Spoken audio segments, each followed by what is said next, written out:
뭐야, 벌써 녹음 시작했어? 아, 이거 광고야. 무슨 광고? 아, 요즘 독서계에 완전 대파란을 일으키고 있는, 그 어마어마한 프로그램, 비밀 독서단. 아이고, 우리가 진행하는 프로그램을 우리가 광고하는 거야? 아니, 사람들이 우리가 책 프로그램 진행한다 그러면 아무도 안 믿을 거 아니여. 우리라도 나서서 광고해야지. 그래, 우리 책 엄청 읽어서 아예 독서 분야 요쪽도 접수하자. 아이, 그건 접수한다고 접수되는 게 아니고. 비밀 독서단 저 이동진도 함께합니다. 오, 대박! 매주 화요일 4시, 11시에 OTVN에서 확 바뀐 비밀 독서단을 만나보세요. 근데 우리 잘할 수 있을까? 모르지.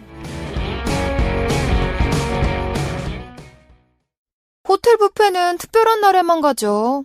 자주 가긴 비싸잖아요. 호텔 뷔페를 싸고 쉽게 즐기는 스마트한 방법. 아직도 모르세요?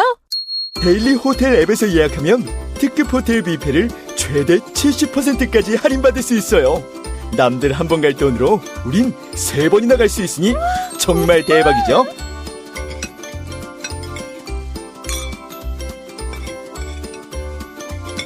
호텔 예약은 물론 호텔 뷔페 예약까지 빠르고 똑똑하게. 데일리 호텔 앱. 플레이스토어와 앱스토어에서 지금 바로 다운받으세요.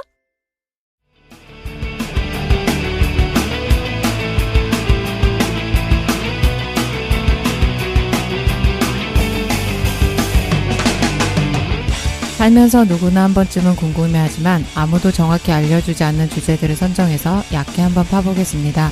지적 대화를 위한 넓고 얕은 지식, 줄여서 지대너비앗 94회 꿀벌의 민주주의 지금 시작합니다.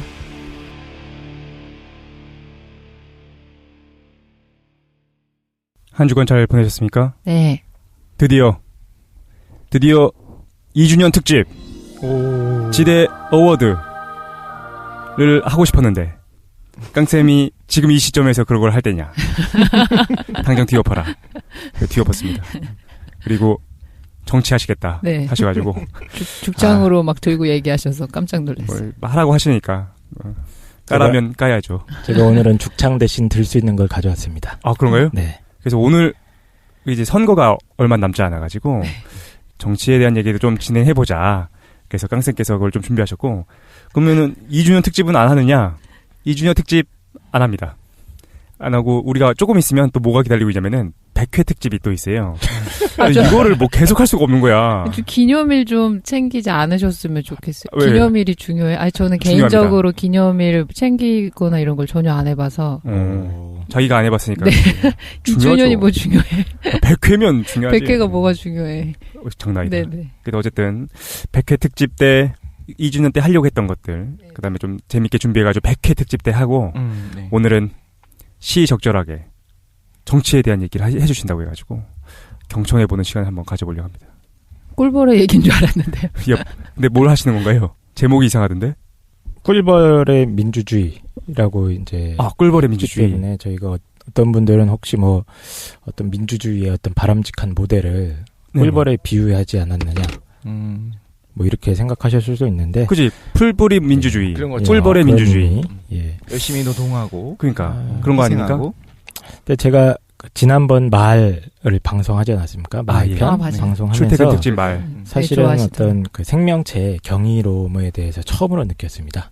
예. 예, 그래서 각 개체들이 가지고 있는 신체 구조라든가 어떤 행동 패턴이 얼마나 아름답고 얼마나 경이롭고 네네. 얼마나 위대한지 처음 깨달았거든요. 예, 그래서 요번에 이제 사실은 방송 준비하면서 좀 많이 우울했어요, 저는 개인적으로는. 지금 선거가 오늘 날짜 기준으로 며칠 남았죠?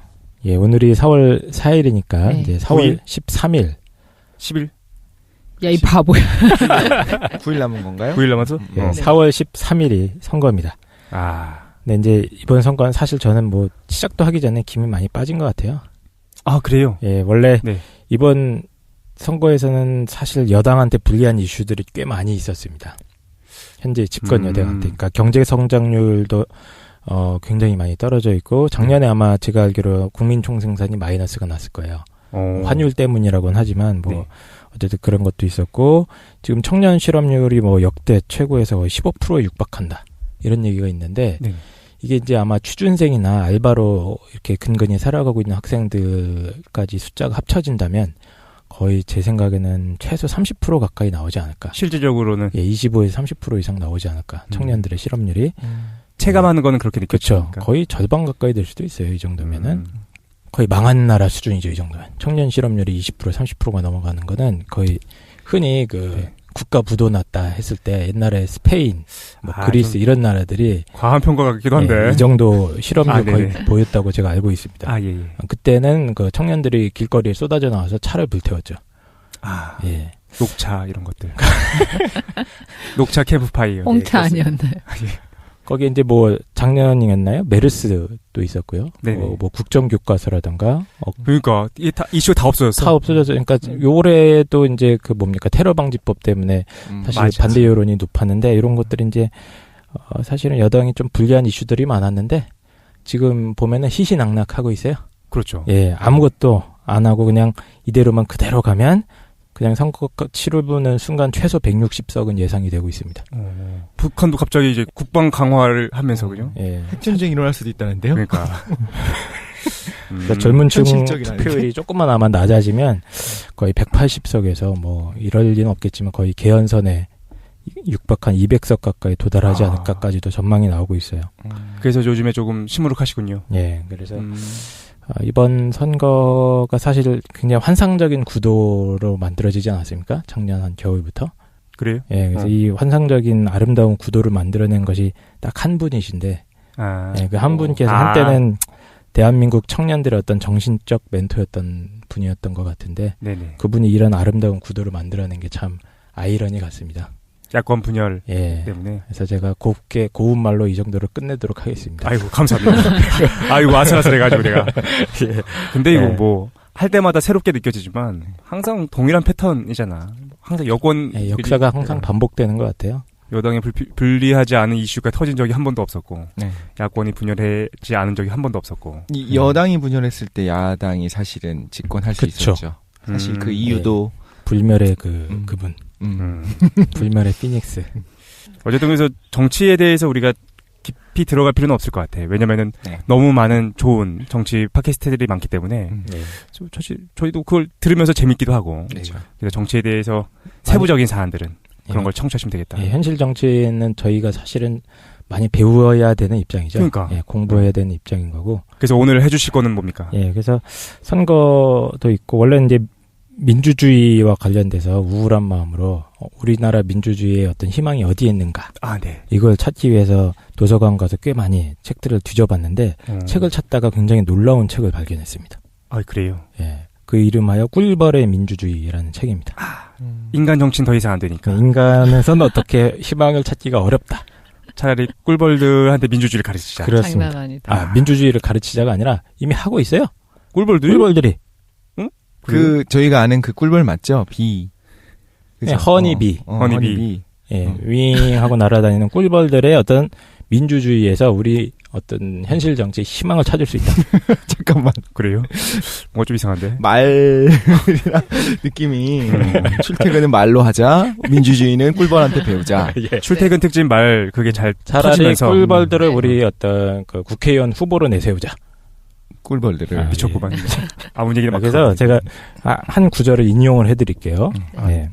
만약에 신께서 민주주의라는 개념을 창조하시고 그리고 이 지구상에 민주주의를 완벽하게 구현한 생명체를 만들어 놓으셨다면 그 생명체는 바로 꿀벌이니라. 지난번 출퇴근 특집 말에서도 이 비슷한 어떤 인용구에서 누가 맞다. 신이 내려오셔서 가장 완벽한 탈 것을 찾는다면 말일 것이다. 야 이거 자기가 만드는 것 같은데? 자기 패턴을 어떻게 알았어요? 만들었어. 이거 제가 한 그런 책에 말입니다. 써 있는 거 아닙니까? 자기 복제. 그래요? 지금 제가 한 말입니다. 진짜로? 그렇구나. 셀프 인용. 장난 아니구만. 그래서 이 뭐든지 신이 꿀벌이라는 말했대. 어떤 생명체의 의사결정 과정이죠. 집단적인 의사결정 과정을 주도 면밀하게 관찰해본 결과 거기에 놀라운 어떤 경이로운 아름다움이 위대함이 숨어져 있다. 민주주의적인 요소가 있다. 그렇습니다. 이거 좀 문제가 있을 것 같아. 이거 그거 아닙니까? 그 베이컨이 얘기했었던 종족의 우상. 의인화하는 거. 꽃이 웃는다. 태양이 노래한다 이런 것처럼. 종족의 우상 아닙니까? 이거? 사실 꿀벌은 아무 생각 없이 그냥 하는데 우리 인간이 의미를 부여하는 것이다. 그런 거 아닌가? 민주주의가 어딨어 걔네한테. 그러면 제가 이제 구체적인 얘기들을 슬슬 진행을 하실 텐데 어떤 예. 최 사장님의 의심은 계속 한 구석에 남겨놓고 가도록 합시다. 아, 네, 알겠습니다. 예, 이게 개소리인가? 네, 알겠습니다. 의미 있는 얘기인가? 그래서 꿀벌의 민주주의라는 책이 있어요. 이 책 표지, 걔도 귀엽습니까, 표지가? 이거는. 예, 표지가 보시면 이제 귀엽진 않네. 아, 징그럽죠, 책이 그렇죠? 있네. 예. 꿀벌의 민주주의라는 책이. 데이빗 실리라는 그 유명한 데이빗 실리죠. 실리? 예, 실리. 네네. 라는 유명한 이제 곤충학자입니다. 1940년대부터 2000년대 초반까지 축적된 어떤 꿀벌의 의사결정 과정에 대한 연구를 한마디로 집대성한 그런 책이고요. 꿀벌의 의사결정 과정을 그렇습니다. 연구하신 분이에요. 예. 그래서 구체적인 실험 사례라든가 꿀벌 연구를 위한 준비 과정들이 되게 생생하게 살아있어서 지난번 말보다 훨씬 더 재밌게 읽었었던 것 같아요. 오, 예, 그래요. 그러니까 평생을 1970년대부터 평생을 꿀벌 연구에 헌신하신 학자분이세요. 예, 그래서 그분의 어떤 살아있는 고민과 그 꿀벌을 연구하기 위해서 채집하고 꿀벌을 이렇게 실험용으로 쓰기 위해서 막 배에 페인트를 찍고 이런 복잡한 과정들이 있거든요. 네네. 근데 그게 너무 재밌더라고요. 인터뷰도 하고. 예, 그렇습니다. 어떻게 살고 꿀벌 있냐, 요즘에. 붙잡아서 이제 인터뷰도 하죠. 아, 예. 그렇군요. 그래서 어떤 그 곤충 행동 연구에 굉장히 걸작으로 평가받는 책이라고 이렇게 소개가 되더라고요. 그래서 이 책의 핵심은 뭐냐면 한 무리의 꿀벌들이 새로운 보금자리를 찾기 위해서 민주적으로 의사소통하는 과정을 과학적으로 규명하고 있습니다. 그것도 재밌어요. 심지어 그 꿀벌들이 보통 개미랑 다르게 이제 그러니까 무리가 커지게 되면 이제 새로운 여왕벌을 만들어내잖아요. 개미 같은 경우에 새로운 여왕 개미가 생겨나야 그렇죠. 되고, 그러니까 여왕이 생겨나잖아요. 보통 이제 알을 낳는. 예. 근데 개미 같은 경우에는 여왕 개미가 만들어지면은 다른 데를 찾아가요. 새로 낳은 애가, 새끼가, 어린애가. 다시 해주면은 여왕이 다른 데로 간다는 거예요? 여왕 개미가 있고 네. 이제 분봉을 해야 될 때가 됐어요. 이제 예. 다른 데로 가야 될 때가 이제 됐어. 무리가 너무 커져가지고 분봉이 뭔데? 분가를 해야 될 때가 나누는 됐을 거. 때, 아, 네. 그때 새로 여왕 개미가 되는 애가 다른 집을 찾아가요. 자기 집을. 그러니까 적절한 시기가 되면 이제 또 새로운 여왕벌이 만들어지게 되는데, 여왕 개미의 경우에는 자기네가 다른 데로 가는데, 벌 같은 경우에는 자기가 양보를 해요. 양보? 그러니까 내가 애를 낳았어. 그래서 이제 얘가 왕이 될 거야. 네네. 그러면 내가 다른 데로 간다고. 이 집을 얘를 주고 물려주고. 선양하는 거예요? 아, 개미는 왕자가 떠나는데. 딴 데 나가서 딴 데를 개척하는 거. 그게 상식적으로 맞잖아요. 벌은 왕자를 남기고 왕이 떠나간다. 그쵸. 그렇습니다. 이런 것도 벌은 좀 특이한 것 같아요. 사실 이제 우리가 알기로도 기본적으로 그게 그거지 뭐. 그런가? 어. 꿀벌이라고 하는 애들이랑 개미랑 군집을 이루는 것도 비슷하고 어떤 집단 지성이 있다라는 얘기들이 나오잖아요. 네. 그게 비슷하면서도 이제 미미하게 다른 부분이 있는 거예요. 아니, 최 사장님은 너무 초현실적인 거에 신비에 끌려 있다 보니까 이런 자연 세계의 신비로움에 대해서 너무 무감각하신 거 아닙니까? 그러니까 이런 거 뭐 인간적인 거 아니면 뭐 어떤 시적인 거 아니면 막 동물들 다 그게 그거예요. 예. 말이나 뭐. 어쨌든 돼지나. 꿀벌은 흔히 자주 보셨을 거고요. 현재로도 약 2천억 마리의 그 꿀벌들이 양봉 농가에서 무럭무럭 자라면서 2천억? 예, 꿀을 공급해주고 있는 것으로 추산이 되고 있고, 저는 개인적으로 꿀을 아주 좋아합니다. 꿀만 먹고도 한 3년은 살 수 있습니다. 진짜로? 네. 계속 빨 수 있습니다, 꿀을. 쭉쭉쭉. 아, 그렇군요. 잠깐만. 그 꿀은 비유적인 표현입니까? 아니면은. 꿀을 너무 좋아해요, 저는. 진짜로 단 거 중에 꿀을 좋아해요? 진짜로 좋아해요. 오. 아, 꿀을 좋아하는 사람이 뭐 있구나. 없어서 못 먹긴 하고 비싸잖아요. 또 한 단지 살려면 한 5만 원씩 하니까 꿀만 그냥 드세요? 어디 섞어 듣거나 뭐 주스 이런 데 섞어 드시는 숟가락만 있으면 됩니다. 아, 예. 오, 신기하다. 그런 꿀 상품 많이 팔잖아요. 근데 먹고 싶은데 이제 그 건강도 문제도 있고 하니까 잘 참죠. 꿀을 많이 먹으면 건강에 안 좋은 거예요? 단 그럼요. 거여서? 단 거니까 당연히 안 좋지 똑같아요. 않을까요? 예. 똑같아요. 아, 그래요? 그래서 눈앞에 꿀이 있으면 하여튼 계속 흡입한다. 옛날부터 막 오. 있었던 10년, 20년 된 꿀 어디 집에 찾아보면 있을 텐데 그거 다 드려야겠네요. 아, 그래요? 꿀은 안 썩거든요. 나도 그 얘기 들었어요. 꿀이 안 100년이 지나도 안 썩어요. 아, 진짜? 겉부분에만 살짝 어쩌면 이제 언제 그러니까 수분이 좀 차로 들어가네요. 한번 갈게요. 진짜 해야겠다. 꿀 모으러. 어디 예. 있을까? 아, 꿀 좋아하시는구나. 꿀은 안 상하는구나. 그러니까 일단 꿀이 어떤 거냐면 벌이라고 하는 애들이 꿀이 뭔지 궁금했어. 벌이라고 하는 애들이 얘네들이 영양분으로 삼고 있는 게 꽃에 있는 거거든요. 식물의 진화 과정을 보면은 예전에는 그러니까 이거 꼭 순서대로는 아닌데 풍매화가 있고 우리가 충매화가 있고 뭐 수매화가 있다 이런 거 들어갔었잖아요. 뭐가 있다고요? 그러니까 그 종자식물의 지식쇼크. 경우에는 꽃이 펴야 되고 그걸 가지고 이제 암술이 있고 수술이 있잖아요. 꽃이 네네. 사실 네. 이제 생식기관이죠. 그쵸. 식물에서는. 식물의 생식기관인데 그래서 이제 수술에 있는 그 꽃가루가 날려가지고 암술머리에 붙으면 이제 수정이 되는 거예요. 네네. 그렇죠. 그 수분이라고 얘기하죠. 거기까지는 수분이라고 이야기를 하는데 그 과정에서 바람의 힘을 빌리는 것이 있고 곤충의 힘을 빌리는 게 있어요. 근데 상식적으로 풍매와 충매와 바람의 힘을 빌리는 건 그냥 꽃가루가 날리는 거예요. 말 그대로. 그래서 이제 우리 막 민들레? 송화가루 말리고 하는 것처럼 아니요. 민들레는 이미 종자가 만들어진 게 바람에 날리는 거고 송화가루. 송화가루 같은 것들이 날리는 거거든요.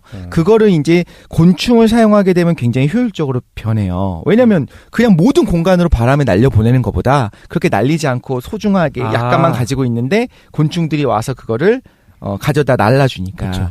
몸에 막 묻는 거죠. 그렇죠. 몸에 묻히는 거죠. 그럼 그걸 위해서 곤충을 유인을 해야 될 거 아니에요. 그래서 이제 색깔도 예쁘게 진화를 하게 됐고 또 이제 달콤한 꿀 같은 거 그런 걸 가지고 있게 이제 진화를 한 거예요. 그럼 저 같은 곤충들이 막 달려와서 꿀을 빠는 거죠. 그거 이제 벌들이 와서 그 꽃가루와 꿀 성분들 그런 것들을 이제 섭취를 하게 되고 그걸 이제 토해내는 과정에서 이 벌의 내부에 몸속에서 약간의 효소가 들어있어서 그걸 좀 분해를 시켜요. 설탕 같은 것들을 분해를 시켜가지고 그 과정에서 이제 꿀이 만들어지게 되는 거죠. 그렇죠. 그렇군요. 근데 꿀은 그냥 설탕을 분해한 거예요, 사실. 분해해 놓은 건데 그 중에서 이제 과당이랑 포도당 같은 거 좀 섞여 있는데 과당의 비율이 좀 높은 그래서 달달하게. 그러면 만들어 꽃 거죠. 안에 진짜 꿀이 들어있는 건 아니네. 있죠. 있는 애들도 있고 꿀의 형태는 아닌데 그거를 이제 얘가 저장하는 형태에서 이제 네. 꿀이 만들어지기도 하고. 꿀은 벌이 먹고 토한 거네요, 그러면? 그렇죠. 네. 일부 소화시킨 다음에? 자기가 필요한 만큼만 조금만 먹어요. 그냥 먹기도 합니다. 그렇구나. 그래서 그 흔히 꿀벌 하면은 육각형의 그 벌집이 생각나시죠? 네네. 예, 그리고 그 벌집은 사실 그 밀랍이라고 해서 꿀벌의 몸에서 나오는 어떤 물질 같은 것들이 있습니다. 아주 소량씩 분비가 되는데 똥이요? 예, 똥이라고 똥은 하긴 좀 아니고 애매해요. 분비관이 있어요. 그 밀랍으로 육각형의 아주 안정적인 구조를 집을 만들고 그 틈틈이 이제 뭐 새끼를 채워놓는다거나 이제 방이거든요. 그 하나하나가 아니면 꿀을 부어놔가지고 거기 이제 저장을 해놓는 거죠. 저장 창고입니다. 육각형도 되게 사실 신기해요. 보면은 벌집을 보면 육각형 모양으로 돼 있는 게 되게 인공적으로 보일 정도잖아요. 되게 신기하잖아요. 인공적이지 네네. 물론. 네. 근데 자연계에서 육각형이 되게 흔하거든요. 제주도에서 볼 수 있는 주상절리도 육각형 모양으로 쪼개지고 그때 토성 같은 경우에 맞아요. 그렇죠. 위에 육각형 이제 모양의 육각형 모양으로 태풍이 있었어요. 펴시고 되게 안정적이에요. 그래서 꿀벌의 집 모양 어떤 그 육각형 모양 만들어 놓은 게 충격을 굉장히 많이 흡수하고 견딜 수 있고 이렇게 해서 이제 그런 부분들을 우리가 골판지 같은 거에 적용을 시키기도 하고 그래요. 근데 그거에 대해서는 얼마 전에 그 기사를 봤는데 육각형을 만드는 게 너무 신기했던 거예요. 생물이 그걸 육각형으로 조직할 수 있는 게 네. 근데 실제로는 그렇지 않고 얘네가 원을 만드는 거래요. 맞아요. 네, 원을 만들어요. 원을 만들어서 이제 그걸 방을 붙이다 보니까 이게 늘어지고 막 그래가지고 육각형이 된다. 가장 안정한 형태로 변해가는 과정에서 육각형이 되는 그렇다고 거죠. 하더라고. 만든 지 얼마 안 되는 벌집은 그냥 좀 동글동글한 형태로. 실제로? 네. 그렇군요. 시간이 지나면서 이제 육각형. 네. 알겠습니다. 어쨌든 그 중요한 설명들을 지금 많이 해주셨던 것 같아요. 그래서 꿀을 빨아서 식물에서 꿀을 빨아 올려서 자기가 이제 저장해 놓고 있다가 벌집에 가서 쟁여 놓는 역할, 그리고 꽃가루들을 몸에 묻히고 다녀요. 그래서 벌의 주식 중에 하나가 꽃가루입니다.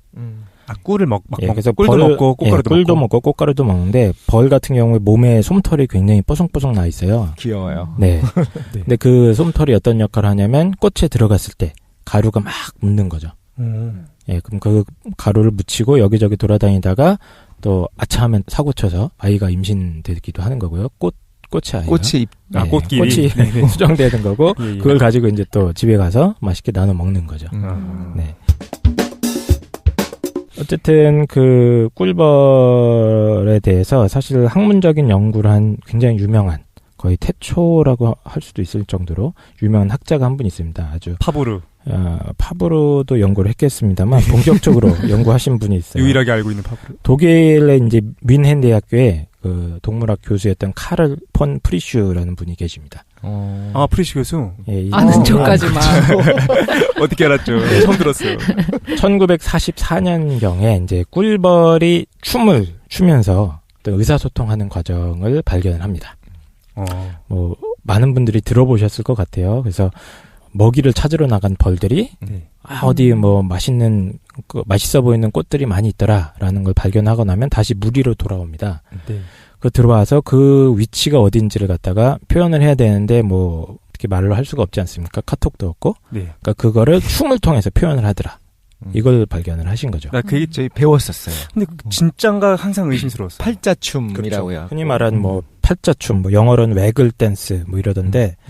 그래서 이 과정을 뭐 명확하게 규명하면서 사실은 1973년인가 그쯤에 노벨상까지 수상을 하세요. 아, 진짜. 예, 그래서 굉장히 유명한 연구였는데 이 전체 방송에서 굉장히 중요한 역할을 하기 때문에 이 춤이라는 게 꿀벌의 춤이 중요하기 때문에 제가 좀 자세하게 설명을 해드리겠습니다. 아까 전에 이제 복도에서 보여주셨던 그 제가 춤입니까? 살짝 보여드렸죠. 네, 엘리베이터 1, 2, 앞에서. 3 네네. 턴하고 뭐 이런 거. 차차 이러고. 네네네. 자, 그래서 그 큰 무도회장을 머릿속에 한번 떠올려 보십시오. 아, 네. 눈을 감고. 그리고 그 무도회장의 바닥이 육각형 어떤 그 블록 같은 게 깔려 있다고 생각을 하시세요. 무늬가 예, 그렇습니다. 여러 가지. 왜냐하면 이 꿀벌이 춤을 추는 게 이 공중에서 춘다기보다는 그 벌집 위에 올라와서 그 벌집에서 다른 동료들이 우글우글 거리고 있는데 그 틈에서 자기 혼자 막 춤을 추고 있어요. 아, 그런 거야. 예. 하늘에서 하는 게 아니라. 그렇습니다. 그래서 그 육각형의 그 벌집 구조를 생각을 해보시고 그 위에서 이제 춤을 추는 거예요. 아셨습니까? 그래서 춤 동작은 아주 간단합니다. 아주 간단한데요. 제가 이제 그 예를 들기 위해서 뭐 설명을 드릴게요. 먼저 정면을 바라보시고 시선을 앞으로 고정하시고 어깨는 좀 힘을 빼셔야 돼요. 아, 네. 그리고 엉덩이를 살짝 뒤로 뺀 다음에 그다음에 1, 2, 3 하면서 세 발짝 3스텝 정도를 앞으로 나가십니다. 오, 예. 이때 중요한 게 뭐냐면 예. 이 춤 동작의 가장 중요한 건 뭐냐면 엉덩이를 살짝 실룩실룩 골반과 엉덩이를 흔들어줘야 돼요. 아, 그래요? 잠깐만. 지금 진짜예요? 진짜야? 벌이 진짜요. 그렇게 예, 한다는 걸 얘기하는 모른다고 거죠? 막말하는 것 같아. 골반을 이렇게 실룩실룩하면서 아니, 뒤에 골반이 없잖아. 네, 상상하고 있는 게 더 웃겨. 엉덩이, 머리 가슴 배. 예, 배를 이제 실룩실룩하면서 앞으로 몇 발자국 나가는 거죠. 이때 주의할 게 엉덩이를 좀 이제 그냥 웨이브 정도가 아니라 좀 빨리 움직이셔야 돼요. 파닥파닥. 예, 초당 한 20에서 30Hz 정도로 굉장히 부르르 떨면서 소리가 납니다. 예, 그렇게 하면서 앞으로 나가신 다음에 이제 턴을 하셔야 돼요. 한 3스텝 정도 나가신 다음에 오른쪽으로 먼저 한 바퀴 착 돕니다. 네. 그래서 턴 하셔서 다시 1, 2, 3, 4 해서 원위치로 복귀하세요. 오케이? 예. 그 다음에 다시 앞으로 나갈 때는 또 엉덩이를 부르르 떠셔야 돼요. 다시 처음에 정면을 보고서. 그렇죠. 정면을 보고 엉덩이를 부르르 떨면서 하나, 둘, 셋 간 다음에 엉덩이를 계속 떨면 힘드니까 잠깐 멈추시고 네. 다시 이번에 왼쪽으로 돕니다. 그때는 엉덩이 안 흔들어요? 예. 그래서 턴할 때는 엉덩이를 움직이시면 안 되고요. 예. 턴할 때는 엉덩이를 떨면 안 되고 네. 직선으로 앞으로 나갈 때만 엉덩이를 부르르 떠셔야 돼요. 오른쪽으로 턴하든 왼쪽으로 그렇습니다. 턴하든 턴할 때는 엉덩이를 떨지 않는다. 그렇습니다. 이제 시범 하겠습니다. 김노인부터 한번 해보시죠. 1, 2, 3. 잘한다. 1, 2, 3. 골반을 아주 그냥 60Hz인데. 예. 알겠습니다. 무의미하다. 이거 다시 제자리로 돌아오는 거잖아요. 예, 그렇습니다. 제가 얻는 건 뭐가 있나요? 이게 이 숫자 8자처럼 생겨가지고 큰 그림을 보면 네. 예, 그러니까 앞으로 갔다가 오른쪽으로 턴해서 중간으로 다시 돌아오고 다시 앞으로 갔다가 왼쪽으로 턴해서 다시 돌아오고 하다 보니까 이제 숫자 8이 그려지거든요. 그래서 팔자춤이라고 한국어로 이제 번역이 되더라고요. 덕실이가 잘하겠네. 예. 골반 하면 덕실이 아닙니까? 신기하네, 근데. 예. 근데 이 이제 프리슈라는 교수가 이 춤의 의미를 갖다가 이제 오랫동안 연구를 했던 거예요. 그래서 결론적으로 말씀드리면 이 꿀벌의 춤이 사실은 먹이의 위치 정보를 정확하게 담고 있다라는 겁니다. 그러니까 엉덩이를 부르르 떨면서 앞으로 직선으로 걷는 그 동작이 있지 않습니까? 네. 근데 그 동작을 얼마나 오랫동안 하느냐에 따라서 거리를 대충 짐작을 할 수 있다고 그래요. 그러니까 평균적으로 1초 정도 앞으로 가는 게 아마 1km 정도의 거리를 의미하는 것 같다. 라고 진짜 정교하네. 추정을 하는 겁니다. 그리고 꿀벌이 앞으로 막 나가는 그 엉덩이를 부르르 떨면서 나가는 방향이 있지 않습니까? 엉덩이를 떨면서 나가는 방향. 네, 방향. 그러니까 그 방향을 어떻게 측정하냐면 아까 육각형의 벌집 위에서 이 친구가 벌이 춤을 춘다고 했잖아요. 네네. 그럼 대략적인 그 각도가 육각형의 한 축과의 각도가 이렇게 계산이 될 겁니다. 네. 그렇죠. 네. 근데 그만큼 벌어진 각도가 사실은 뭡니까? 먹이가 있는 방향을 진짜? 지시한다고 합니다. 꿀이 많은 대박. 곳. 예를 들어서 벌집 표면에 세로축을 중심으로 엉덩이 춤의 그 직선 각도가 한 30도 정도 벌어져 있으면 그쪽 방향으로 날아가면 꿀벌이 어느 정도의 있다. 거리감이 있다. 예. 대박. 그래서 이 춤만 가지고도 정확하게 먹이 위치를 파악하더라는 거고 뭐 복잡하긴 합니다. 뭐 그 벌집의 어떤 세로축과 태양의 위치까지 다 고려를 한다고 그래요. 실제로는. 그래요? 근데 어쨌든 굉장히 정확하게 춤을 통해서 그 지역의 먹이 위치를 표현을 할 수 있고, 그리고 턴하는 동작 있지 않습니까? 네. 그 턴하는 동작을 좀 이렇게 빨리 좀 화려하게 할수록 진짜 맛있다, 야 빨리 가라, 이 뜻입니다. 아, 그래. 예. 이걸 알아낸 게 더 신기해요. 그러니까. 근데 우리가 생각할 때는 그게 한 마리가 아니고 우리 이제 다큐멘터리 같은 데 보면 네. 벌집 안이 복잡하잖아. 되게 재밌습니다. 그래서 이게 그 벌한테 표시를 해놔요. 아. 그 연구를 벌을 할 때? 배에다가 뭐 예를 들어서 빨간 점을 찍어놓고 얘 이름은 레드야. 아, 네. 그 레드를 계속 관찰을 하는 거예요. 그래서 레드가 어떤 식으로 막 춤을 췄다고 칩시다. 그다음에 어디로 날아갈 거 아닙니까? 그렇죠? 그럼 이제 걔가 어디 쪽에서 발견되는지 그 무리가 그쪽으로 가서 보는 거예요. 그러니까 그 작업을 계속 했던 거죠, 각자가. 야. 개미는 그나마 따라갈 만한데 벌은 막 우리가 눈으로 추적하기 힘들잖아요. 네네. 쉽지 않은 것 같아요. 그걸 실험 어떻게 설계를 하는지. 하는 방법도 있어요. 일부러 가상의 먹이들을 탁 갖다 줘놓고, 놔주고. 그렇죠. 거기에 벌을 풀어놓은 다음에 돌아와서 어떤 춤을 추는지 이런 걸 연구할 수도 있는 거죠. 신기한데. 우리나라에도 그 양봉하는 분들 많이 있는데 당연히 이제 그런 이론들을 가지고 그렇습니다. 하고 계시겠죠. 당연히. 예. 아. 그래서 이 프리슈라는 교수가 먹이 수집 과정에서 이제 의사소통 과정을 연구했고 이걸로 노벨상을 받은 거죠. 근데 이제 오늘은 먹이 수집 과정에서의 의사소통 과정이 아니고 이제 그 프리슈의 제자가 있습니다. 린다워라는 박사인데 이분은 이제 프리슈 스승님과 함께 연구를 하다가 보니까 먹이를 찾는 벌들과 달리 좀 지저분하게 진흙이 많이 묻어 있는 벌들을 발견했다고 그래요. 근데 먹이를 찾았으면 이렇게 막 지저분해질 수가 없는데 얘들이 막 진흙투성이가 돼서 돌아다니는 벌들을 발견합니다. 네. 그리고 하나의 가설을 세우는데 이 벌들은 먹이를 찾는 벌들이 아니라 새로운 보금자리를 찾는 어떤 정찰대일 것이다 라고 추측을 했고요. 네. 실제로 그거에 대한 연구에 돌입해서 1951년경에 이제 꿀벌이 새로운 보금자리를 찾아 나가기 위해서 이 정찰대들을 활용해서 민주적인 토론 과정을 거친다라는 어떤 연구 결과를 발표를 합니다. 이게 1950년대의 일이었는데 사실 이 이후에 좀 많이 끊겼던 것 같아요. 꿀벌에 대한 연구가. 그러다가 이제 약 20년 후에 이 책의 저자 토마스 실리입니다. 이분은 이제 굉장히 곤충 덕후고 네. 책 속에 소개된 내용으로는 자기가 의대에도 붙었는데 포기하고 곤충학 연구로 갔다. 이게 자기 자랑도 은근히 하고 있습니다. 그렇군요. 예. 그래서 약 70년대부터 이 책의 저자인 토마스 실리 박사는 린다우어가 했던 연구를 이제 이어받아서 과연 새로운 보금자리를 찾는 꿀벌의 의사결정 과정이 어떻게 되는 건지 심도 있게 연구를 하기 시작하죠. 린다우어 같은 경우에는 뭐 그렇게 이제 정찰대가 있을 것이다 정도만 얘기했는데 그 실험을 해서 발표는 했어요. 밝혀내고 실제로 정찰대들이 모여서 토론하고 새로운 집터를 찾아 나간다는 걸 갖다가 이제 밝혀는 냈는데 그때 당시 이제 실험 장비나 이런 게 조악하지 않습니까? 네. 일일이 노트로 기록하고 막 이랬어야 되는 상황이었습니다. 인간 승리였을 것 같은데 토마스 실리는 이제 영상 장비들이 있지 않습니까?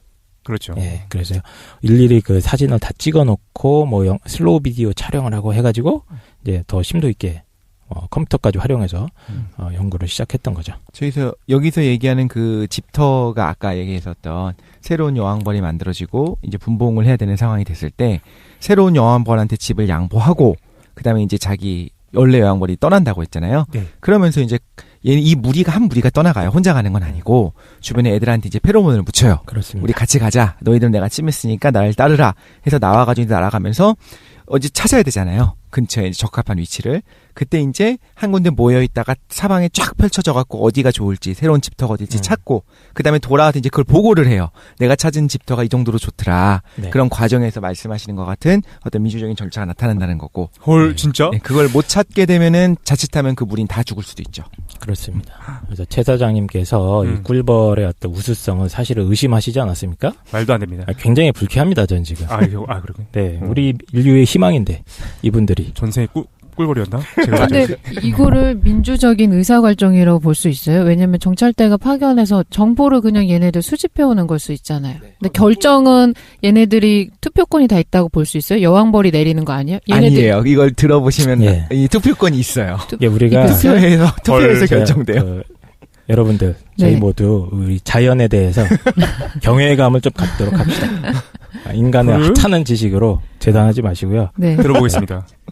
그래서 오늘 방송의 어떤 핵심 주제는 꿀벌들이 어떤 새로운 집터를 보금자리를 찾아 나가는 과정에서 어떤 민주적인 모습을 보여주는가. 여기에 이제 초점을 맞추겠습니다. 민주적인 모습이 드러나는 유일한 것이 집터를 찾는 과정인 거예요? 아니면은 그렇습니다. 여러 가지 중에서 하나야? 그 외에도 생활사 자체를 보면은 네. 우리가 생각하기에 여왕벌이라고 이름을 붙이면 여왕벌이 모든 절대 권력을 행사하는 것 같잖아요. 네. 예. 실제로 여왕벌은 손가락 까딱 안 해. 일을 안 해요. 실제로 그렇죠. 그 일벌들이 전부 다 먹이고 모든 치장까지 다 해주거든요. 대신에 여왕벌도 거의 알 낳는 노예인 거예요. 계속 알만 낳고 있고 그러다가 알 낳는 효율이 좀 떨어지는 것 같다. 얘가 제대로 된 곳에 이제 집을 돌아다니면서 알을 구멍에 하나씩 넣어야 되는데 그걸 제대로 못하는 것 같다 하면 또 죽임을 당해요. 그렇죠. 일벌들한테. 이런 개념들 이게 뭐 죽임을 당하는 게 민주적인지 뭘 떠나서 아주 민주적인 거죠. 여왕벌이 마음에 안 들면 그거 어떻게 합니까? 하지 마요. 없애버리던가 교체를 해야죠. 그렇죠. 여왕벌이요? 일벌들이. 어쨌든 그 꿀벌에 대한 이해를 좀 기초 상식부터 좀 짚어나가야지 네네. 이 꿀벌의 민주적 과정이 아마 이해가 될 겁니다. 아, 그래서 네. 꿀벌에 대해서 독실님께서 굉장히 좋은 정보들을 얘기를 많이 해주셨는데 먼저 여왕벌 얘기부터 해보죠. 네. 아까 말씀드렸듯이 여왕벌은 통치자가 아닙니다. 사실상 알을 낳는 노예입니다.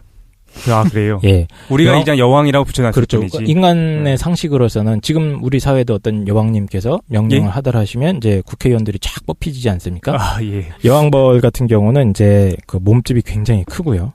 그 평소에 수행원들이 항상 따라다닙니다. 10마리 정도의 일벌들이 항상 따라다니면서 계속 닦아주고 먹이도 주고 막 이렇게 귀하게 보살펴주는데 여왕벌의 가장 큰 역할은 역시 알을 낳는 거고요. 하루에 약 1,500여 개의 알을 낳습니다. 우와. 하루에? 예. 한창 때. 한참 때. 겨울 끝나고 봄부터 한 초여름 정도까지가 가장 많이 낳는 때인데 이때 한 15만 개 정도를 낳는다 그래요. 한 시즌에. 알 낳는 기계구나. 그렇습니다. 그래서 2년에서 3년 정도를 보통 평균적으로 사는데요. 그 뭡니까? 대통령 임기보다 좀 짧은 것 같아요. 네, 그렇네요. 그 수명 동안 그 약 50만 개의 알을 낳는다라고 이렇게 되어 있고요. 이 여왕은 이제 태어나자마자 일주일 뒤쯤에 이제 짝짓기 비행이라는 걸 합니다. 태어나고세요? 예.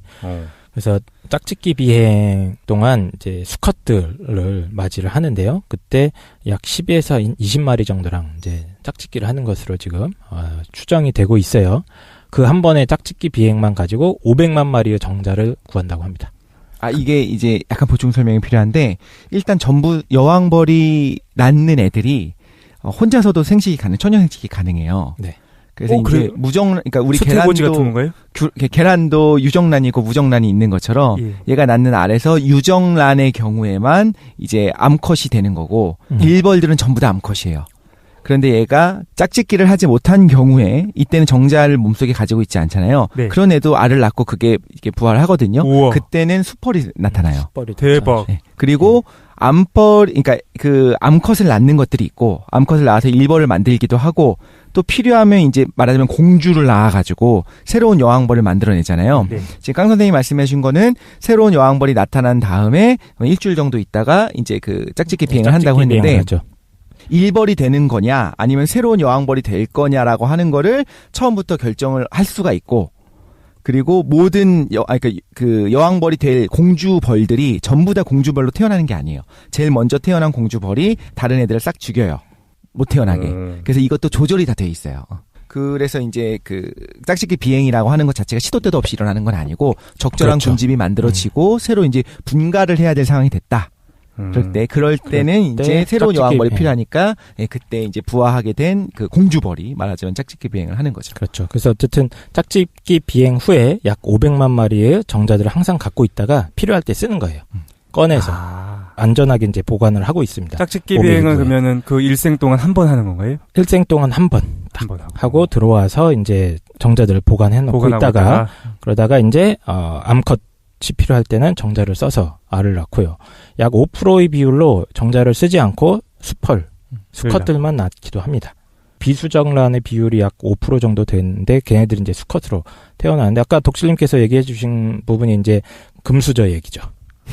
금수저, 흑수저가 사실은 네. 자연에도 있습니다. 이 아름다운 위대한 신비 아닙니까? 신비하구만. 그래서 사실은 그 유충은 똑같다고 그래요. 일벌로 가느냐, 여왕벌로 가느냐, 유충 자체는 똑같은데 네. 먹는 게 다릅니다. 이름부터 멋있네. 예, 로얄 젤리라고 들어보셨습니까? 로얄 젤리요. 예, 그래서 여왕벌이 이제 여왕으로 키울 애들은 따로 아주 귀한 보금자리를 딱 놔줘요. 아, 낳을 때. 그렇죠. 아예 따로 있어요. 그 퀸셀이라고 해서 거기 여왕을 키우는 방이 따로 있어서 왕대. 거기에 이제 공주님들을 얘네들은 공주님이야, 너희들은 금수저야라고 이렇게 딱 써주는 거죠. 금수저들은 그 주변에 있는 일벌들이 이제 금수저답게 키워줍니다. 예. 그래서 로얄 젤리라고 해서 모든 영양소가 응축되어 있는. 혹시 드셔보셨습니까, 로얄 젤리? 옛날에 막 유행했었잖아요. 네. 건강에 좋다고. 어른들 그래요. 막 드셨던 그렇죠. 것 같아요. 그 로얄 젤리를 원래 이제 모든 유충들한테 공급을 해주긴 하는데 초반에. 초반에는 다 주다가 3일 정도. 흑수저들은 중간에 끊어버려. 아, 니들은 흙이나 파먹어라. 그렇구만. 예, 꽃이나 따먹어! 그렇죠. 하지만 여왕으로 키울 애들은 로얄 젤리를 아낌없이 공급받으면서 튼튼한 여왕벌로 자라게 됩니다. 오. 네, 그래서 이 아까 말씀드린 일벌들이 사실은 모두 암컷인데요. 수명은 한 45일 정도, 여름에는 정도고 겨울엔 좀 활동이 없는 겨울에는 한 6개월까지도 산다고 그래요. 네. 기본적으로는 한 마리의 여왕벌이 낳은 딸들입니다, 다. 이 일벌들의 특징은 평생 흑수저. 다행히 정규직입니다, 그래도. 아, 그렇군요. 네, 다행히 정규직이긴 한데 온갖 허드렛 일은 다 도맡고 있죠. 그래서 먹이를 찾는다거나 먹이를 구해오는 일에서부터 꿀을 이렇게 숙성시키는 역할이라던가 주변을 정찰하고 경계하고 심지어 전투까지 담당하죠. 예, 그래서 꿀벌의 무서운 점 중에 하나가 침이 있죠, 그렇죠? 그렇지. 그렇죠. 축창을 대신할 수 있는 침이 하나 있습니다. 그리고 그 찌른 다음에 내장이 빠져서 그런 거라며. 그렇죠. 사람의 경우엔 그런데 또 자기 천적들한테는 그렇지 않대요. 얘 껍질이 좀 단단한 다른 곤충들한테는 네. 침을 꽂았다가 뺏는 게 가능한데 사람은 이게 피부가 이렇게 돼 있잖아요. 예. 딱딱하지가 않잖아요. 그래서 꼽은 다음에 빼지를 못하는 거야. 그래서 그 과정에서 내장이 빠져나오는 거지. 곤충끼리 싸울 때는 상관이 없고 여러 번 쏠 수 있다고 하더라고요. 아, 야, 신기한데? 그렇죠. 어쨌든 알이나 유충을 보살피는 업무, 이제 육아 업무죠. 그리고 그 밀랍으로 벌집을 공사한다거나 수리한다거나 환기한다거나 청소 뭐 온갖 걸 다 해요, 얘들이. 진정한 흑수저입니다. 그다음에 이제 이 꿀벌 사회에서 사실은 가장 꿀을 빠는 놈들은 또 따로 있습니다. 아, 그래요? 네, 일벌들은 사실은 꿀을 빠는 사람들은 아니, 꿀을 빨긴 빠는데 빨죠. 꿀 빠네. 빨았다 평생- 토하지 근데. 그렇죠. 근데 진정한 꿀 빠는 직업이 바로 수컷들이죠. 아. 전체 알 가운데 5% 미만인데요. 아들들, 수컷들인데 이놈의 아들들이 쓸모가 네. 없어. 아, 근데 불쌍해. 아시죠? 다 쓸모가 없는 놈들이에요. 얘들이. 그러니까. 그래서 힘은 되게 셉니다. 왜냐하면 여왕벌을 쫓아가서 수정시킬 수 있도록 비행 근육은 굉장히 발달이 돼 있어요. 등치도 좀 커요. 하지만 하는 일이 하나도 없습니다. 정말 아무것도 없어. 예. 아무것도 없어요, 그냥? 그 어머님들 집에 가시면 이제 예. 퇴근하신 아버님 생각하시면 될 것 같습니다. 아. 주말에 아버님. 그래서 빈둥빈둥 놀면서 일벌들이 모아놓은 꿀을 축내고 그리고 가끔가다 먹이 좀 달라고 구걸하기도 한답니다. 먹이를 줘라. 야, 좀 먹이 좀 줘. 그래? 그러니까 결국엔 얘가 자기가 꿀을 빠는 게 아니거든요. 그럼 일벌들이 갖고 온 거 먹는 거예요. 아무것도 안 하고. 그래서 침도 없고. 평소에는 거기서 빈둥빈둥 계속 있어요. 있다가 그냥 존재하고 있는 거야? 오직 여왕벌과 짝짓기하러 태어난 존재들입니다. 수컷들은. 그래서 사실 태어난 후 한 12일쯤 지나면 이미 성적으로 굉장히 성숙해진다고 그래요. 네. 그래서 어느 정도 성숙해지면 정신없이 클럽을 쫓아다닙니다. 둥가 하는 예, 숯벌들이 따로 모이는 어떤 운집 구역 같은 게 있대요. 예, 클럽이 같은 아니네. 데. 그 모여가지고. 동네 벌들이 잘 나가는 벌들이 다 모이는 데가 있어. 그렇구나. 예, 숯벌들이 다 모여서 거기서 이제 여왕벌이 한 마리 나타날 때까지 기다리고 죽치고 있는 겁니다. 그렇구나. 요번 여왕벌님 멋있지 않냐? 막 그러죠. 장난 아니지. 진짜. 그래서 여왕벌이 딱 나타나면 집단으로 레이스를 펼쳐서 우승자가 이제 수정을 하고 죽죠. 과정이 너무 예, 좀 슬프죠. 슬프다. 예. 하지만 어쨌든 그 개인적으로도 거의 가장 폭발해 죽어요. 예. 여왕벌한테 이제 여왕벌의 생식기에다가 이제 자기 생식기를 꽂아 넣거든요. 네. 그 순간에 여왕벌이 확 힘을 줘요. 네. 그럼 그 생식기가 끊어지면서 헐. 바로 직사해요. 좀 비극적이죠. 정말요? 예. 잔인해요. 예. 몸이 터지는다는 경우도 있고 아예. 몸이 터져 왜? 그 압력이 확 해가지고 벌침 아래쪽에 뺄 때 내장 빠져나오는 네. 것처럼 이렇게 생식기를 안으로 꽂아 넣은 상황에서 갑자기 힘을 탁 주니까 음. 그 부분이 팍 하고 이제 끊어지는데 잘못하면 몸 전체가 뻥 하고 터지는 거죠. 근데 슈퍼들은 여왕벌이랑만 짝짓기 해요? 다른 일벌 암컷들이랑은 짝짓기 안 그걸 해요? 안 해요. 네. 그 암컷이랑 꿀벌 사회에서는 아직 네네. 그 동성 결혼까지는 허용이 안 돼 있어서 그렇군요. 네, 허용이 안 돼 있어요. 그런데 아직. 이제 그 여왕벌이 없어진 다음에 시간이 좀 지나면 이상한 상황이 됐잖아요. 원래 여왕벌이 있어야 되는데 왕이 없으니까 네네. 그런 경우에 일벌들이 아까 다 암컷이라고 했잖아요. 걔네들이 알을 낳는 경우는 있어요. 그런데 오. 걔가 낳는 알은 전부 다 수정을 못했으니까 전부 다 걔네들이죠. 그렇죠. 수컷이죠. 아, 그리고 그러니까- 수컷이 그러면 일벌이랑 할 수 있냐 하면은 그 교미를 안 하죠. 그러니까 네.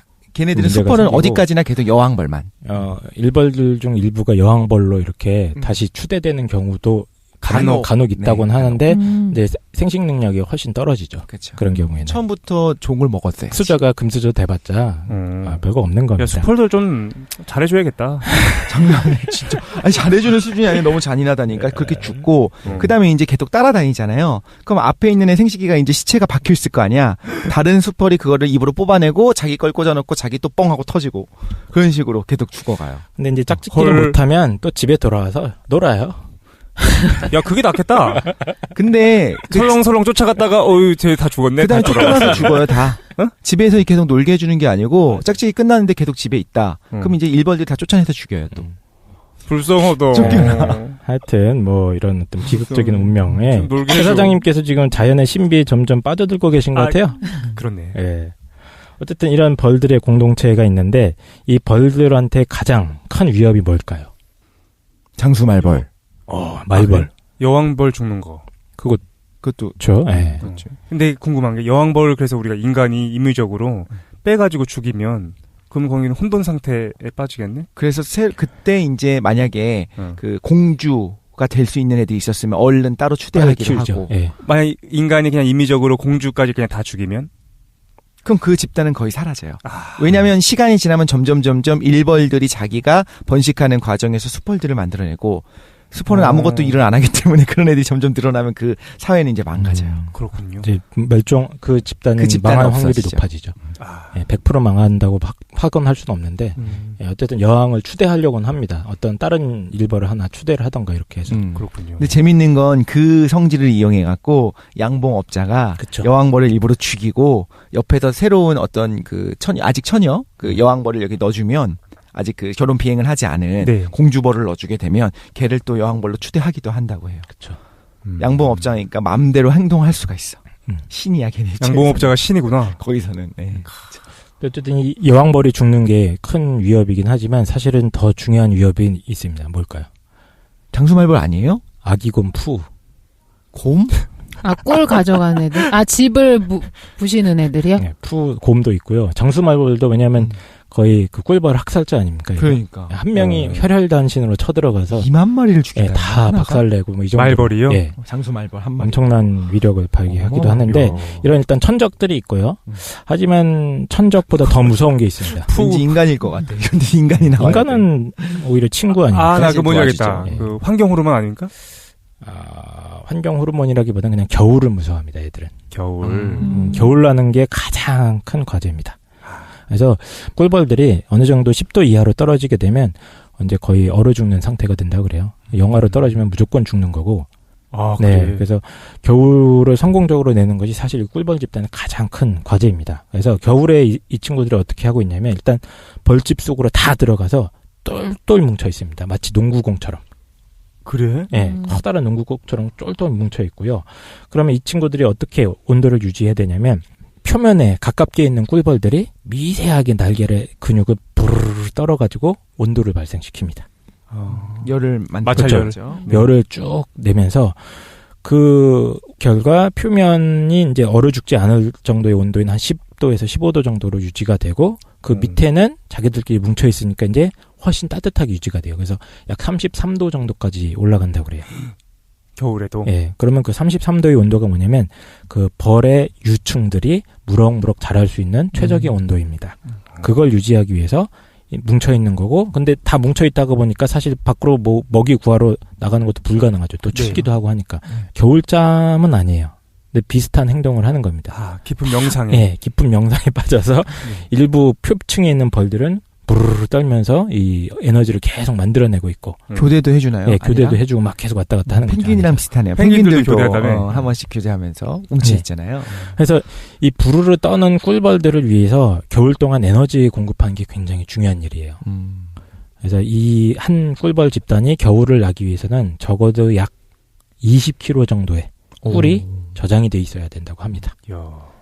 그래서 꿀벌 하면 일벌이 하면 부지런하면 대명사 아닙니까? 네. 그렇죠. 예, 미친 듯이 일하는 흑수저의 어떤 대명사인데 20kg의 꿀을 저장하려면 일벌들이 약 100만 번 정도 왔다 갔다 해야 된다고 그래요. 엄청나게 많은 숫자죠. 한 마리가 하려면 100만 네, 한 마리가 하려면 100만 번 만 왔다 마리가 갔다 한다고 왔다 하면은 갔다 좀 갔다 몇 번이고. 그렇습니다. 예, 그래서 20kg 정도의 꿀을 갖다가 이제 육각형의 벌집에 저장하려면 또 벌집도 한 18리터 정도는 돼야 된다고 그래요. 18리터. 예, 부피가. 굉장히 크네. 예.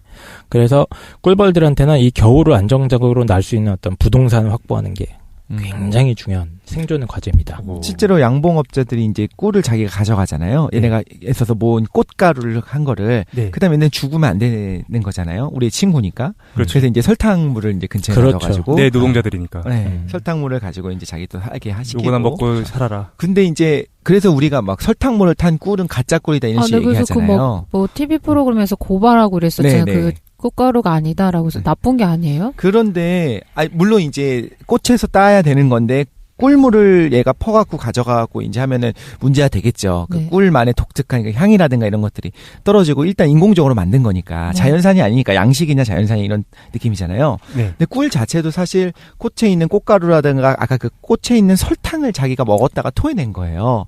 그럼 성분 자체는 크게 차이가 안 나는 거죠. 말도 안 돼. 꿀이 그렇게 맛있는데. 근데 꿀을 꿀되게 하는 거를 당은지 성분을 가지고서 이거는 사실 90% 이상이 설탕을 분해해서 만들어진 그러니까 설탕을 분해할 저는 때 포도당이랑 그럼에도 불구하고 과당이거든요. 꿀을 먹겠습니다. 그건 당연하지. 근데 예. 이제 그 과당이랑 포도당으로 이루어져 있으니까 설탕을 그냥 분해한 것도 똑같다라고 이야기하면 안 되긴 하죠. 꿀을 꿀되게 하는 건 그런 성분뿐만 아니라 그 향긋한 것과 그런 여러 가지 일들이 또 있으니까. 먹고 싶네요. 근데 꿀이 몸에 좋나요? 근데 이제 지금 얘기하고 싶은 게 사실 그렇게 좋지는 않아요. 예전에 뭐 꿀은 진짜? 살이 안 찐다느니 뭐 진짜? 이런저런 얘기가 있었는데 아니, 그렇게 좋지는 않다는 게 나쁘다는 게 아니고 설탕보다 뭐 흔히 알려진 것보다는 그러니까 마치 꿀이 굉장한 명약처럼 약간 여겨지는 그렇죠. 인식이 있는 것 그러니까 같은데 그 속 안 정도는 좋아도 아니다. 타서 먹고 겨울에 한 스푼 마시게 되면 뭐 저쪽에 감기가- 감기 어쩌고. 근데 이제 꿀 안에 뭐 프로폴리스 성분도 약간은 있을 맞아, 것이고 기본적으로 이제 항산화제라든가 이런 성분들이 있기는 있는데 꿀은 뭐 살이 안 찐다 이런 얘기가 예전에 있었어요. 그래서 그래. 설탕 대신에 꿀을 집어넣어 먹으면 괜찮다느니 뭐 그건 당이 안 오른다. 그건 확실히 아닌 것 그런 같아요. 건 아니에요. 아니면 뭐 술 막 아버지들이나 어른들 많이 드시고 오시면 아침에 막 어른들이 꿀물. 아, 맞다. 꿀물 타잖아요. 꿀물이 건강에 좋다기보다 그러니까 설탕물 타서 마셔도 좋겠죠. 당연히. 진짜? 그렇지. 그냥 당분만 섭취하면 좋은 거예요? 근데 이제 이렇게 얘기하면 근데 좋은 이제, 게 들었는데 미량이다라는 미량인 거야. 거고 그 미량이 사실은 좋은 성분일 거예요. 당연히 비타민 C도 굉장히 미량이지만 좋은 성분이잖아요. 근데 네네. 꿀의 주요 성분은 설탕을 분해한 거랑 거의 비슷하다. 근데 그 외의 것들이 사실은 꿀의 핵심인 거다. 이 얘기를 하고 싶은 거죠. 그렇군요. 알겠습니다. 꿀 그렇게 좋아할 건 아니구나. 그리고 아까 그 일벌들이 푸르르 떨어가지고 이제 온도를 올린다고 했잖아요. 일벌은 그게 50도까지 올라간다고 해요. 최대 막 50도까지 근육을 움직여갖고 열을 내는 걸로. 근데 또 장수말벌이 열에 약해요. 그래서 이제 예전에 다큐멘터리를 봤는데 꿀벌이 장수말벌을 이기는 방법 중에 하나가 가갖고 장수말벌을 꿀벌들이 전부 다 둘러싸. 특공대가 그다음에 막 부르르 떨어가지고 내부 온도를 40도 이상으로 올리면 장수말벌은 그 온도를 못 버티고 죽거든요. 꿀벌은 살아남고 그걸 하기 위해서 장수말벌 한 마리 죽이려면 꿀벌이 거의 5,000마리에서 10,000마리 정도가 희생을 해야 가능한 걸로. 어마어마하네. 여기 또 다른 어떤 아티클들을 보면은 뭐 3만 마리 이상이 되는 애들이 장수말벌 10마리를 힘들게 퇴치할 수 있다. 할 수도 있다. 그 말은 장수말벌은 진짜. 대단한데. 장수말벌 정말 무서워요. 시골에서 일하시다가도 많이 쏘이시잖아요. 저도 막 봤는데 정말 무서워요. 새 같죠. 새가 네네, 날아가는 그 것 같이. 소리가 귀를 막 고막을 때려 웅 하고서 지나가는데 그래요? 그리고 장수말벌 집들이 있으면 그걸 개인이 제거 못하고 이제 음. 연락하면 이제 제거하러 와주세요. 네. 그거. 119. 벌들이 네네. 원래 육식으로 진화한 놈들이 있고 이제 저희가 지금 다루고 있는 꿀벌은 초식. 예. 야, 초식 동물로 지원하는 육식을 애들이죠. 하는 벌들도 있는 거예요. 예. 장수말벌은 육식을 하는 애들이요? 그렇죠. 굉장히 그래? 무서운 사냥꾼이죠. 뭘 먹어요? 너.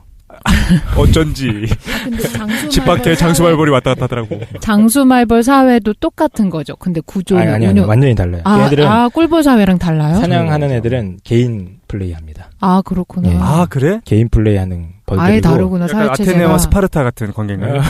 그런가요? 그 실제 꿀벌 그 집은 눈에 잘 안 보여요. 왜냐면 이제 겉에 나와 있는 집들은 사실 좋은 집들은 아니에요. 우리가 그래요? 흔히 눈에 보이는 집들 있잖아요. 꿀벌집, 벌집 하면 막 처마 같은 데에 가끔 매달려 맞아. 있고 이런데 이거는 정말 안 좋은 서식처예요. 여러 꿀벌 건 입장에서는. 죽어갔구나. 네, 제일 좋은 건 이제 아파트죠. 아파트? 꿀벌 네, 아파트? 꿀벌 아파트, 즉 나무입니다. 나무 안에 구멍이 있는 나무들을 찾아다니면 돼요, 애들이. 그래서 푸가 항상 그렇죠. 나무에서 구멍에 꿀을 있는. 푸죠. 아. 그렇죠?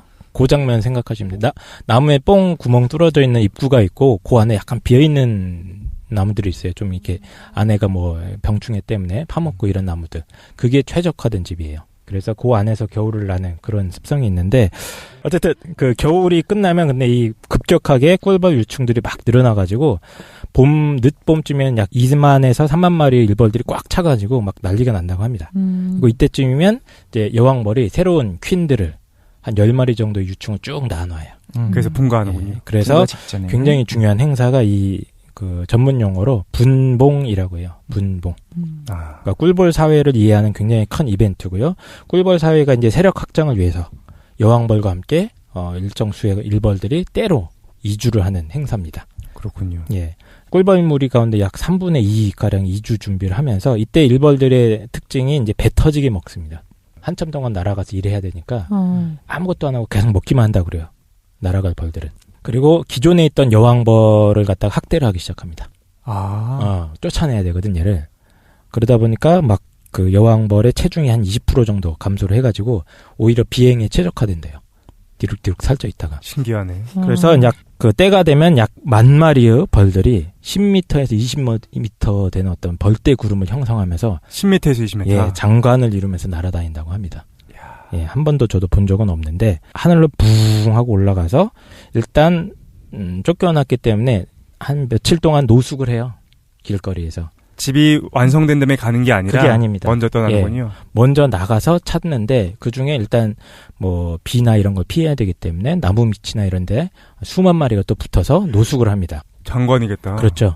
그리고 그 노숙하는 과정에서 사실은 수백 마리의 정찰대가 바쁘게 돌아다니는데요. 이 정찰대가 무슨 역할을 하느냐? 최적의 장소가 어딘지를 탐색하고 돌아오는 거죠. 예, 돌아와서 또 춤을 통해서 이런저런 후보지들이 있다는 걸 동지들한테 알려주고 이런 작업들을 하는 겁니다. 그리고 이 며칠 동안 격렬한 토론을 춤을 통해서 펼치게 되는데 이 토론이 끝나고 이주를 하게 되면 이제 그때서야 여왕벌이 그 아까 얘기했던 짝짓기 비행을 하는 거예요.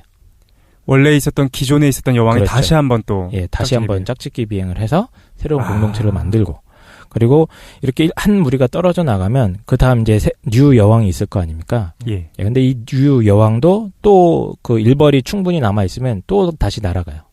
2차 봉분을 시도합니다. 그래서 이 분가 과정을 여러 번 한다고 그래요. 2번, 3번 정도 하다가 하나의 그쵸. 원래 집에서부터 여러 번 나간다. 그러다가 이제 일벌이 이제 충분한 숫자가 안 남게 되면 그때 남은 여왕이 나머지 잠들어 있는 여왕들을 다 죽입니다. 자매들을 다 죽이고 자기가 그 둥지를 차지하게 되는 거죠. 사실 그 새로운 그 자매들을 죽이려고 할 때 일벌들이 막아요. 아직 죽이지 마라. 걔는 본능적으로 죽이려고 하는 거고 일벌들은 아직 너 좀 이제 하면 되는 거 아니야. 분가하면 되는 거 아니야. 그렇게 해갖고 못하게 막고 자기가 분가 안 하려고 자꾸 죽이나 보다. 자기가 이제 유일하게 있으려고 이제 경쟁 상대가 있으면 안 되고 다 같이 죽는 길이니까. 근데 저는 이거 볼 때 좀 이 생각이 들었어요. 사람도 이제 난소에서 난자가 성숙하기 시작할 때 예. 난자를 이미 가지고 태어나거든요. 여성들 같은 경우에는. 그렇죠. 그다음에 그게 이제 성숙하기 시작할 때 호르몬의 영향으로 난소에서 난자가 그러니까 준비되어 있는 아직 미성숙 난자들 있잖아요. 성숙하기 시작해요. 예. 그러다가 하나가 그러니까 전부 다 다를 거잖아요. 그러니까 달리기로 따지자면 1등, 2등, 3등, 4등, 5등 이런 식으로 다 이게 등수가 정해지는 거예요. 가장 먼저 성숙의 단계에 들어선 애가 호르몬을 분비하기 시작해갖고 다른 애들의 성숙을 막아요. 그런 걸 보면 얘도 마찬가지로 제일 먼저 태어난 애가 다른 경쟁이 될 만한 애들을 이제 말하자면 억누르고 죽이는 거잖아요. 좀 비슷한 생각이 들었어요. 이거. 근데 일벌이 막는 것도 신기하다. 그걸 왜 막어? 네. 막는 거지. 본능적으로. 필요 없으니까. 얘 죽일 필요가 없으니까. 왜냐면 또 본붕을 하면 되니까. 네, 또 분가를 해라 이거죠. 그렇죠. 근데 이게 기존에 있던 여왕이 본가에서 떠날 때 있잖아요. 새로운 여왕한테 자리를 물려주고 네. 이 떠나는 무리들은 자발적으로 떠나는 거야 아니면 축출당하는 거예요? 아까 전에 페로몬 묻힌다고 했잖아요. 페로몬을 묻혀요. 그러면 자기도 모르게 그냥 따라가는 거예요? 추종하면서요? 근데 그게 이제 얘의 내적 세계가 꿀벌과 인터뷰를 해보진 않았어요. 그러니까 우리가 그 내적 세계를 네. 몰라서. 왜 추종일까 왜 아닐까 이사를 모르겠어요. 결심하셨습니까? 그러면 저희 그 새로 분양받았습니다. 이럴 수도 있는 건데 아직 모르죠. 그 어떤 혹시 페로몬 묻히면서 약간 성적으로 끌렸겠지. 그러니까 아니지. 아니지 암컷인데? 그거는 뭐 성적으로 끌리는 게 아니라 그냥 끌린 거지. 그냥 어쨌든 끌렸다. 어떤 꿀벌들이 이주하게 되는지에 대한 연구는 제가 뭐 찾아보진 못했어요. 네. 뭐 아마 연구들이 있을 것 같은데. 내적 세계를 한번 생각해 보면 페로몬을 내적 세계 생각하지 발라지는 마. 순간 걔가 좋은 거야. 그러니까. 그래서 왠지 가고 싶어 같이 가고 싶어. 사람도 비슷하다는 얘기를 인간이랑 하잖아요. 똑같은 것 같네요. 인간도 사랑에 빠져서 결혼하는 그치. 뭐 왠지 냄새로, 결혼하고 싶어. 페로몬으로. 그 페로몬에 이제 뭐 월 수익 300 보장. 그런 것도 왠지 붙어있고. 그런 정보가 분당 들어있어. 평촌 월 300 보장 뭐 이런 게 있을 수도 있죠. 네. 개인 공간 원으로. 그치. 일단 지금까지 꿀벌에 대한 아주 기초 상식들을 쭉 점검을 해봤는데요. 되게 재밌네요. 이게 정치 얘기는 언제 나옵니까? 1부는 여기까지 하고 이제 분가해 나온 꿀벌들이 이상적인 보금자리를 찾아가는 과정을 2부에서 자세하게 다루도록 하겠습니다. 진짜 재밌네. 잠깐 쉰 다음에 그러면 꿀벌의 정치 얘기 한번 계속 들어보겠습니다. 잠깐 쉬시죠.